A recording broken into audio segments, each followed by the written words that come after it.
என் பேர் சாமி. நான் தான் மிருகம், உயிர், சிந்து சமவெளி, கங்காரு அப்படின்னு கான்ட்ரவர்சி படம் பண்ண சாமி. நான் உங்களுக்கு அன்றில் பறவைகள்னு ஒரு அழகான குடும்ப கதை சொல்ல வந்தேன். அதை நீங்க ஒரு 2 மணி நேரம் பெரிய மாணவர்கள் ஷூட்டிங்ல செல்வபாரதி சார் டைரக்ட் பண்ண ஷூட்டிங்ல இருந்து கேட்டீங்க. பரவாயில்ல, அது என்ன வேணாலும் நடக்கும் சினிமாவில், அதெல்லாம் ஒன்றும் பிரச்சனை இல்லை. ஒரு விஷயம், தயவு செஞ்சு நீங்க ரஜினி சார் மாதிரி நடிச்சிட்டு மட்டும் போங்க, வாய் திறந்து பேசாதீங்க ப்ளீஸ். ஏன்னா நீங்க பேசுறதுனால உங்களுக்கே ஆப்பு வச்சுக்கிறீங்க. நீங்க பிகிலோட ஆடியோ ரிலீஸ் ஃபங்க்ஷன்ல பேசுறீங்க, யார் எங்கெங்க வைக்கணுமோ அங்கங்க தான் வைக்கணும் அப்படின்னு. அப்படின்னா நீங்க உங்களை எங்க கடவுள் வச்சிருக்காரோ அந்த இடத்துல தான் வச்சிருக்காரு.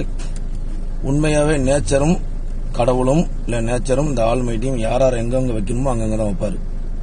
நீங்க தேவையில்லாம உங்க வாயை ஓபன் பண்ணி பேசிட்டு இருக்கீங்க, அதனால மாற்றீங்க. தயவு செஞ்சு புரிஞ்சுங்க. உங்களை பத்தி ஒரு விஷயம் உங்களுக்கு தெரியும், நீங்க எவ்வளவு பெரிய நடிகர் அப்படின்னு. சினிமாவில் இல்ல, ரியல் லைஃப்ல நீங்க ரசிகர்கள்ட்ட வாரம் போட்டோ எடுத்து ரசிகர் மன்றம், ரசிகர்கள் தான் என்னோட நெஞ்சில் குடியிருக்கும் தெய்வங்கள் அப்படின்லாம் பேசிட்டு இருக்கீங்க. ஆனா அந்த ரசிகர்களுக்கு கை கொடுத்துட்டு, அந்த ரசிகர்களுக்கு போட்டோ எடுத்துட்டு கை கொடுத்துட்டு உள்ள போய் டெட்டால் போட்டு கிளம்புனது